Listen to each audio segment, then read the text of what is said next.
साहब पर डालेंगे। पहले ये बात हम हल करते पूरी कि भगवान बुद्ध की अस्थियों को किसने बचाया।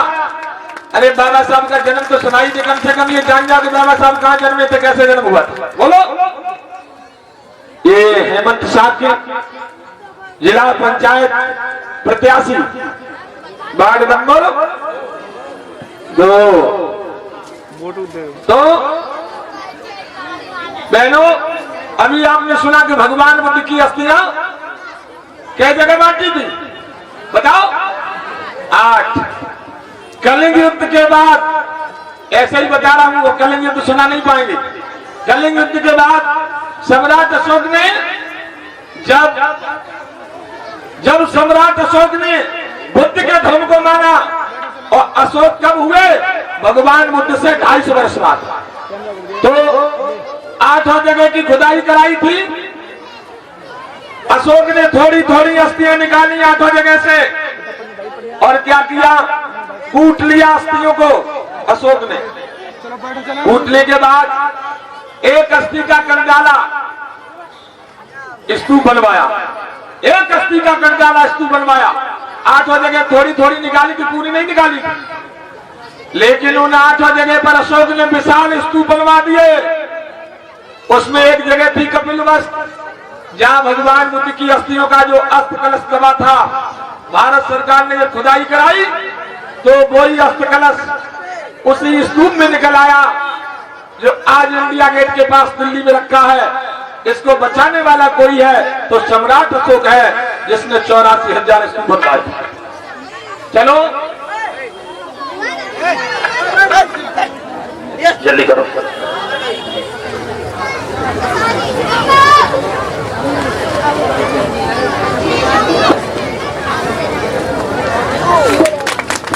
ये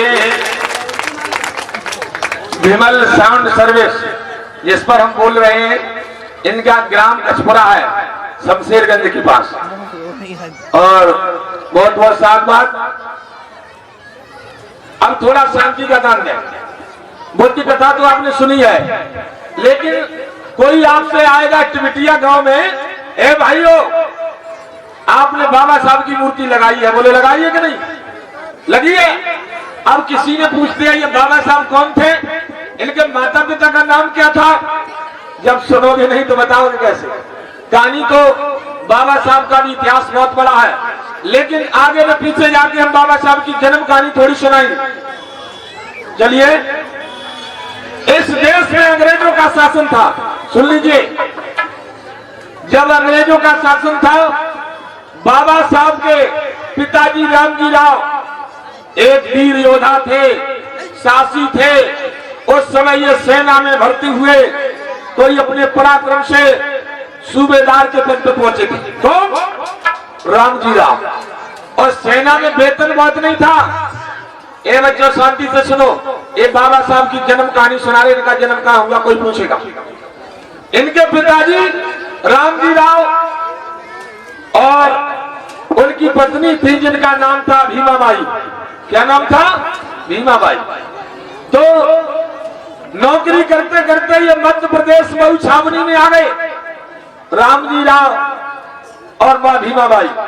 अब देखिए क्या हुआ। सभी मां भीमा के कोख से 14 संतान पैदा हुई थी। 14 डॉक्टर अम्बेडकर को 14वें रत्न के रूप में कहा जाता है, लेकिन सभी जिंदा नहीं रहे थे, हम बताएंगे। शुरुआत होती है, जरा सुनिए। मऊ छावनी धाम सुना के ध्यान रहे बतलाई। मध्य प्रदेश की मऊ छावनी, जगपाल पिता मां भीमा ही जो रहे हैं समय दिखाई।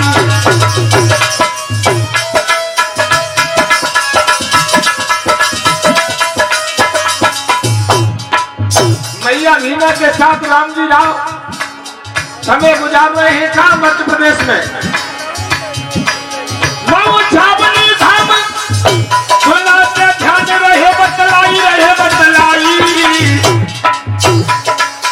मां भीमा के संगनी अब रहे समय बिताई।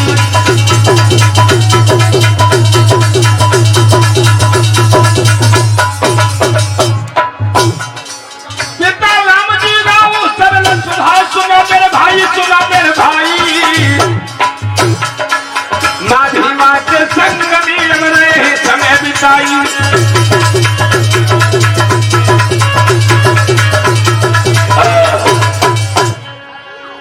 इधर मैया भीमा की कोख से 13 बच्चों का जन्म हो चुका था, सब जिंदा नहीं रहे।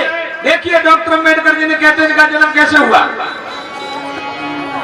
सन 1891 की हम गाथा रहे सुनाई।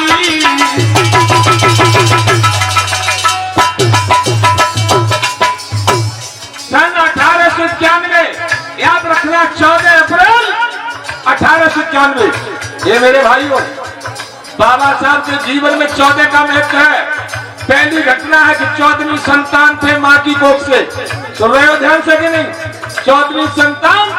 और दूसरी घटना की 14 अप्रैल है। और तीसरी घटना और है कि 14 अक्टूबर को बाबा साहब ने बुद्ध के धम्म की दीक्षा ली थी। हम बाबा साहब को माने, किसी को दान करें तो 14 लगा दो आगे। कोई पूछे 14 क्यों लगे तो बता दो कि हमारे मसीहा के जीवन में 14 का बहुत बड़ा महत्व है।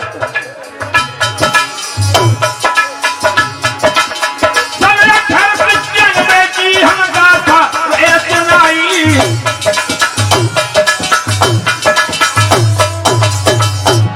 मैया भीमा की कोख से, भीमा की कोख से बेटा जन्म आई।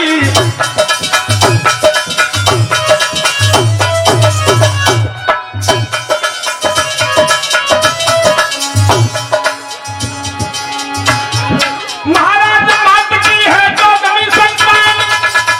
कौन सी संतान? 14वीं। महाराज मात की है 14वीं संतान। लख बेटा को रूप में मैया मन में खुशी महान। अब तो लख बेटा को रूप माता ने खुशी मनाई। मैया लख बेटा को रूप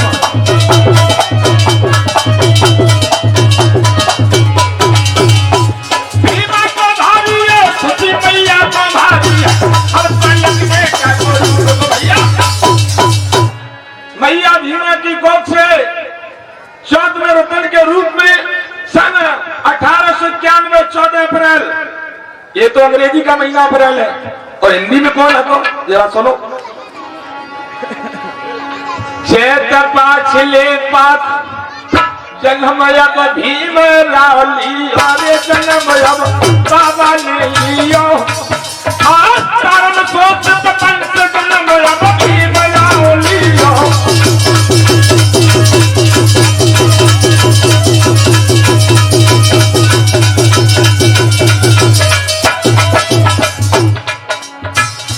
हिंदी को महीना है चैत का महीना। अबे बताओ ना तो अंग्रेजी बतो अप्रैल। जन्म अब भीम रावली। अरे जन्म अब बाबा ने लियो। अरे चैत पाछले पाख जन्म अब बाबा ने लियो।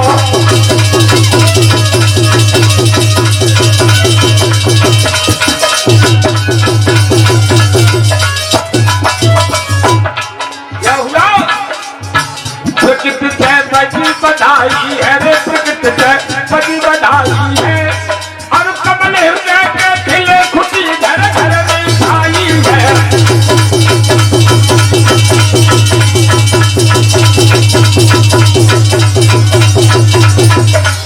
भाइयों आज हम मंच पर बोल रहे हैं, अगर इस बालक का जन्म नहीं हुआ होता डॉक्टर अम्बेडकर का तो श्याम सुंदर की औकात नहीं थी कि मंच पर बैठने का।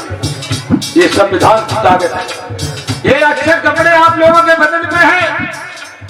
अरे मां रमाबाई बताएंगे, इतिहास तो बहुत बड़ा है। आज ये और किसी की देन नहीं, संविधान की देन है जो मेरी बेटियां पढ़ी लिखी हैं और सर्विस कर रही हैं। ये डॉक्टर अम्बेडकर की बदौलत। प्रकृति से बड़ी बधाई है रे, प्रकृति से बड़ी बधाई है। हर कमल हृदय के खिले खुशी घर घर में छाई है।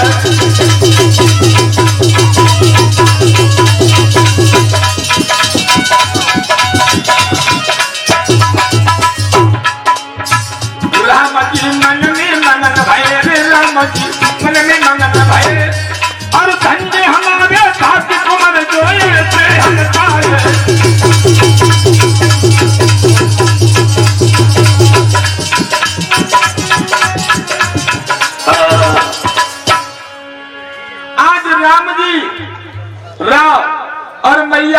बहुत प्रसन्न है। 5 दिन का बालक हो गया। सुनिए, इनका नाम भीमराव कैसे पड़ा? पिताजी का नाम क्या था? रामजी राव। और माँ का नाम क्या था? भीमाबाई। माँ का नाम भीमाबाई, पिताजी का नाम रामजी राव। पिता के नाम के अक्षर लिए गए और माँ के भी नाम से अक्षर लिए गए।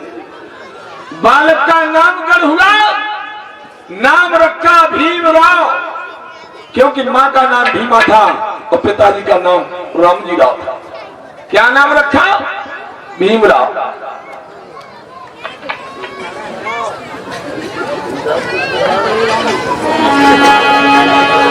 आज धीरे धीरे समय गुजरता, हम इसलिए चर्चा करते हैं क्योंकि बाबा साहब की मूर्ति लगी, कोई पूछेगा तो बताएंगे क्या? बताना पड़ेगा। आज क्या हुआ? मंगल गीत होने लगे।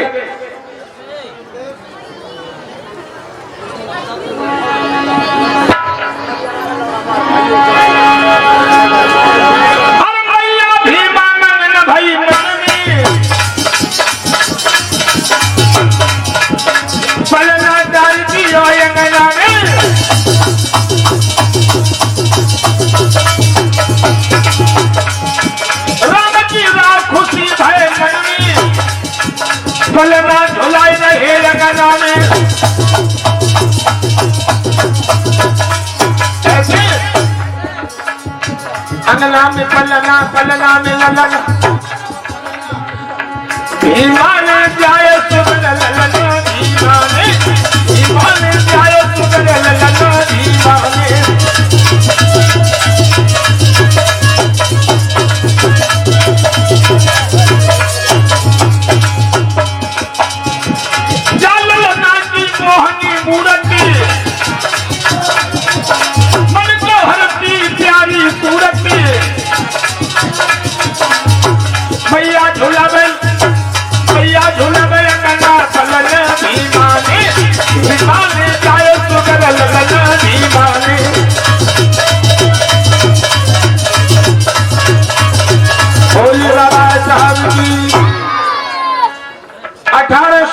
में जन्म हुआ।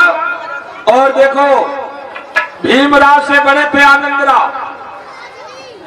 भीमराव से बड़े आनंदराव। 2 बहनें भी थी। समय के हिसाब से थोड़ी बात आगे बढ़ाएं। आप लोग बताओ तो बढ़ाएं। बढ़ाए थे? बढ़ाते हैं। देखिए, क्योंकि जब बाबा साहब की मूर्ति है तो हमें बाबा साहब के बारे में थोड़ी तो जानकारी होना चाहिए। होना चाहिए। जन्म हुआ धीरे धीरे 1891 में इनका जन्म हुआ 14 अप्रैल। 2 वर्ष का वक्त बीता।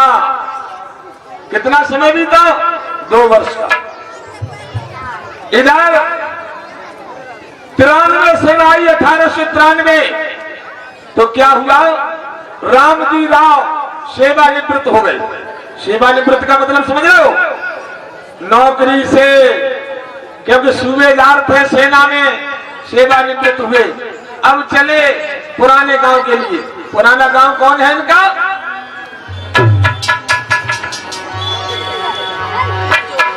निवृत्त हो 1893 में, जब पूर्व ग्राम को धाये, जब पूर्व ग्राम को धाये,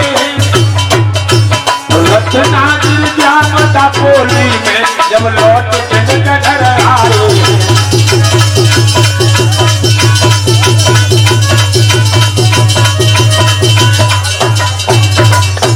निवृत्त हो 1893 में पूर्व ग्राम को धाये हैं और रत्नागिरी ग्राम दापोली में जब लौट के घर आए।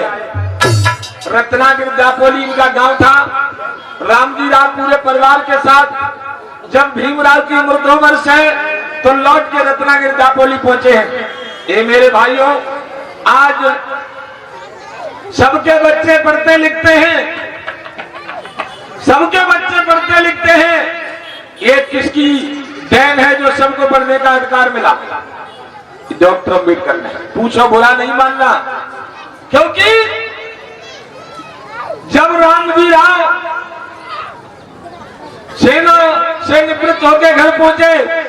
उस समय मेरे देश में छुआछूत की बीमारी बड़ा जबरदस्त थी, बहुत जबरदस्त थी। एक दिन भीमराव, आनंदराव, मैया रमाबाई और रामजी राव दरवाजे सुबह का वक्त है।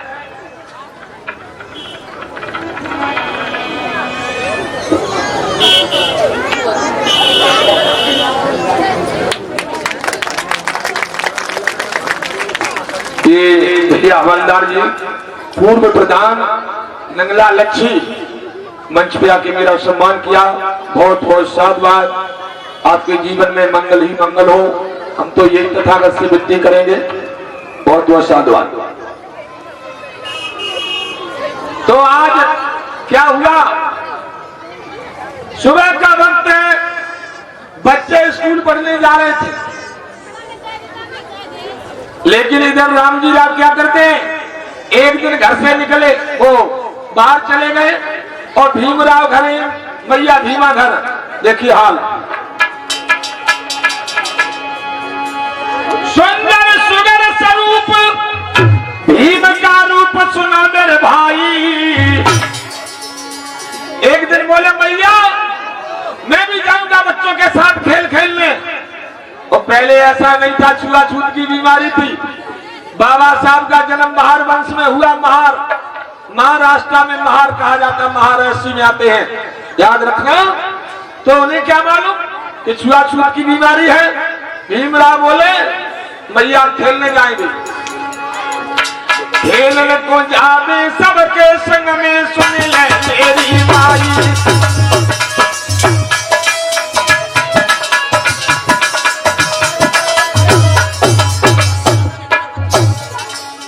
आज घर से निकल दिए, दरवाजे जाके खेलने लगे। घर से चले भाई, द्वार पे जाए, सुना मेरे भाई, सुना मेरे भाई। बच्चों के संग में भीमराव पीछे लागे जाई।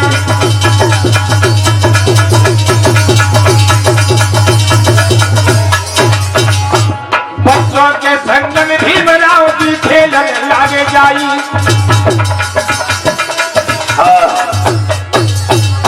भीमराव जी बच्चों के साथ में खेलने लगे। छोटे हैं ना, कुछ महिलाएं खिड़की से देख रही थी, ये अछूत और मेरे बच्चों में खेल रहा है, कैसी छुआछूत की बीमारी। एकदम खिड़की से निकली, दांती पीस के आई, बोली दांती पीस कई चिल्लाई।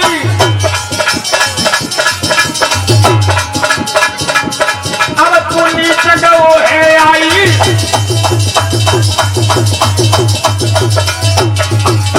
तेरी अकल गई दौड़ आई।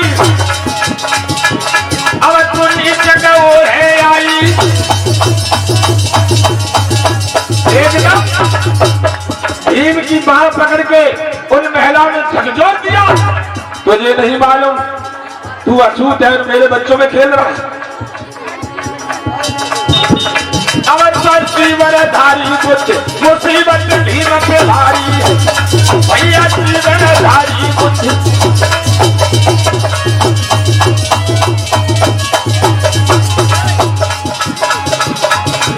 भीम पे भारी है, मुसीबत भीम पे भारी।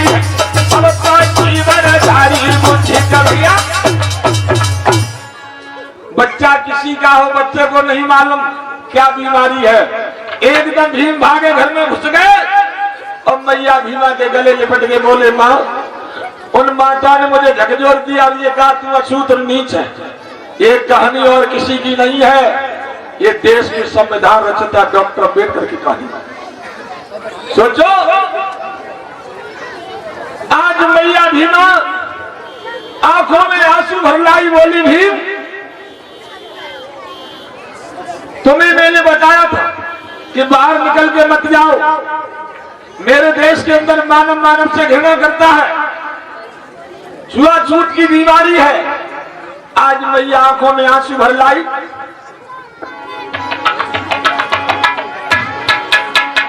अरे तब जननी कई बिल आई।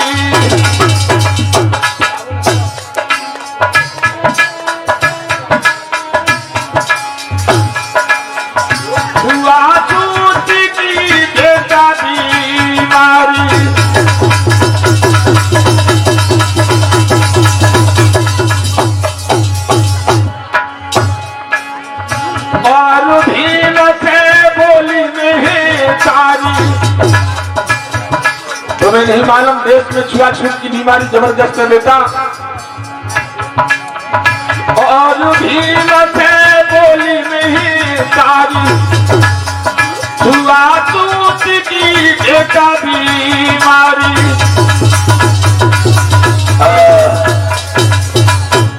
आज के बाद तुम बाहर खेलने नहीं जाओगे। कहने लगे ठीक है माँ। अब बच्चा किसी का हो। एक दिन बीता, दूसरा दिन आया, दरवाजे भीम खड़े हैं। कुछ बच्चे पढ़ने जा रहे थे तो रामजी राव से बोले पिताजी ये बच्चे कहाँ जा रहे? ये पढ़ने जा रहे हैं। मैया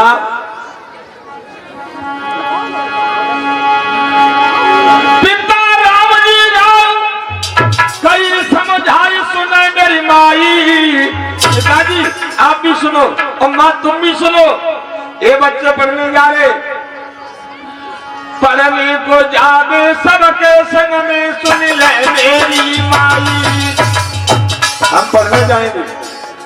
अब उन्हें ये पता नहीं था, जिन्हें असूत्र सूत्र कहा जाता है इनका नाम भी नहीं लिखा जाएगा। बच्चा है उसे क्या मालूम। पढ़ने को जावे सबके संग में सुन ले मेरी माई।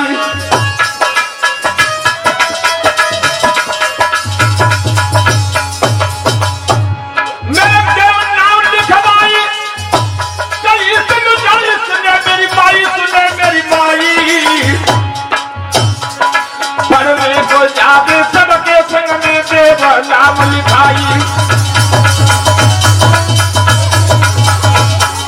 पढ़ने को जाते सबके संग में देव नाम लिखाई। मैया मेरा नाम लिखाओ, मैं पढ़ने जाऊंगा बच्चों के साथ। माँ को पता है कि तेरा नाम नहीं लिखेगा, तू बाहर जाति में पैदा हुआ है, पढ़ने का अधिकार नहीं। लेकिन बच्चे की जिद रामजी राव से भीमा बोली जाओ भीम को लेकर जाओ स्कूल में, शायद वो गुरु जो है दया कर दे। आज भीम की उंगली पकड़ के रामजी राव चले। और ये कहानी कब की है? जब अंग्रेजों का शासन था, याद रखना। अब पहुंचे दरवाजे पे। आज हम जाते बढ़िया स्कूलों में बच्चों के नाम लिखाते हैं, लेकिन भीम जब बचपन था तो उनका नाम कैसे लिखा? हिम्मत नहीं थी कि अंदर जाके कुर्सी पे बैठ जाओ। हाथ जोड़ के खड़े हैं रामजी राव और क्या बोले? देखिए ये बाबा साहब ने देश को क्या दिया, जरा सोचिए। बोले लिख ली जो नाम सुनो मित्र भाई, बेटा की उमरिया पारी है। भीम उमरिया पारी है, पढ़ने की इच्छा बेटा की मेरे दिल में चिंता भारी है।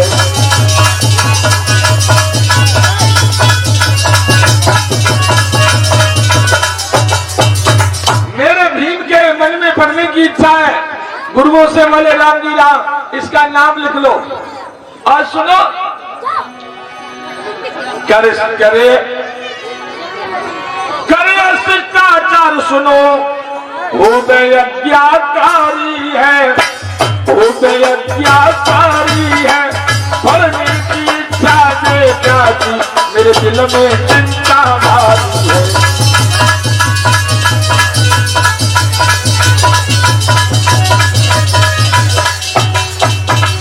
मेरा बेटा तो सम्मान करेगा, कभी अपमान नहीं करेगा, इसका नाम लिख लो।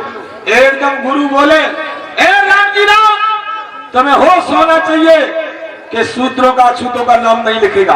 ये विडंबना थी, बोलोगे नहीं थी? आंखों में आंसू भर लाए। कौन? इन भीमराव की बात कर रहा है, उनके पिताजी आंखों में आंसू भर लाए। अब क्या करें? इनका एक मित्र था अंग्रेज, अंग्रेजों का शासन था। तो आज रामजी राव को अपने मित्र की याद आई। जब सेना में सूबेदार रहे तो वो इनका मित्र बना। चलो हम जाके देखते हैं अपने मित्र के पास, शायद वो मदद कर दे तो मेरे बेटा का नाम लिख जाएगा। चल दिए हैं भीम की उंगली पकड़ के। मित्र की गई तब आई, चल भाई बेटा संग लगाई।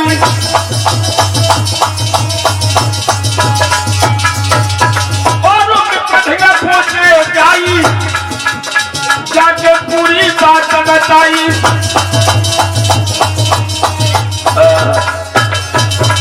जाके अंग्रेज से पहुंचे, कहा मेरे मित्र, बोलो बोलो कैसे आए हो। उसने पानी पिलाया, खाना खिलाया। ए मेरे मित्र राम जी, रात तुम्हारा चेहरा उदास है, बताओ बताओ क्या बात। अब शासन तो अंग्रेजों का था, भाई अंग्रेजों की तो चलती थी। कहा मित्रों, मेरे बेटा भीम की इच्छा पढ़ने की है, इसका नाम लिखवा दो। एकदम उसने कहा, गोरा मित्र ने, चलो मैं चलता हूं, पहले खाना खाओ पानी पियो, नाम क्यों नहीं लिखेगा। चला है वो मित्र जिस दरवाजे से नाम लिखने से भगा दिया था। शासन अंग्रेजों का था। देखिए अंग्रेज अगर उस समय नहीं होते तो डॉक्टर अम्बेडकर का नाम नहीं लिखता। थोड़ी देर को बात समझना गंभीरता से। आज जैसे ही उसको देखा, वही गुरु जो फटकार रहे थे वही खड़े हो गए, आओ आओ, बड़ा सम्मान दिया। अंग्रेज ने कहा, ये राम जी राव मेरे मित्र हैं, इनके बेटा का नाम लिखिए। तो नाम लिख लिया डर की वजह से, क्योंकि शासन अंग्रेजों का था। लेकिन दिमाग में वही चल रहा था, बताई दियो तो भाई हम बंद न करा दी।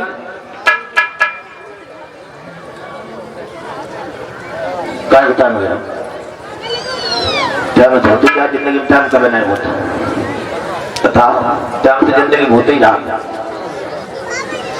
चलो एक बात और बताएंगे कि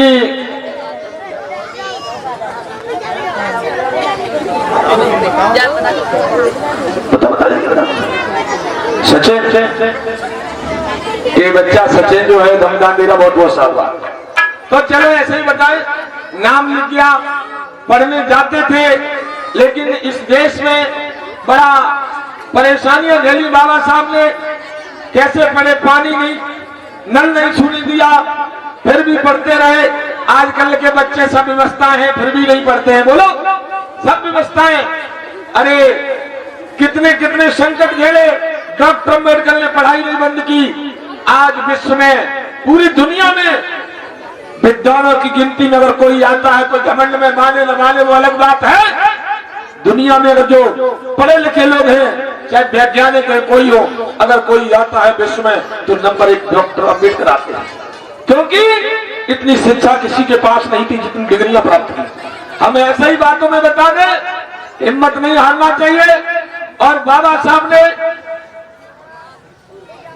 चलो हम आगे थोड़ी बात करते हैं, उसके बाद वंदना। भारत पढ़े, परेशानियां झेली। अरे करें क्या, हमसे कहो तो हम 7 दिन बाबा साहब पर ही बोले, इस खोपड़ी में हमें खुद नहीं मालूम क्या क्या भरा, लेकिन टाइम तो उतना ही होता जिंदगी में है। लेकिन मेन पॉइंट पे चर्चा करते हैं। भारत पढ़े, भारत की शिक्षा कहां तक थी। शिक्षा एमएससी पाई, शिक्षा एमएससी पाई, अरे पीएचडी की डिग्री के लिए मेरे आजादी।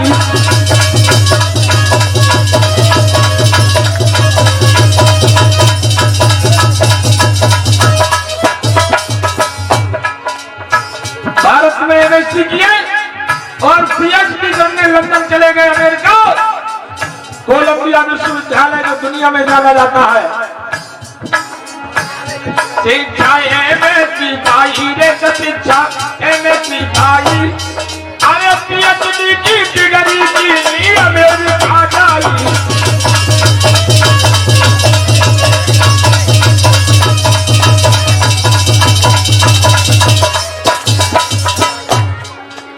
ज्यादा नहीं, कहां तक परनू ये घटना रे, कहां तक परनू ये घटना। तन मन धन से पड़े भी मुझे छोड़ा ना पड़ना।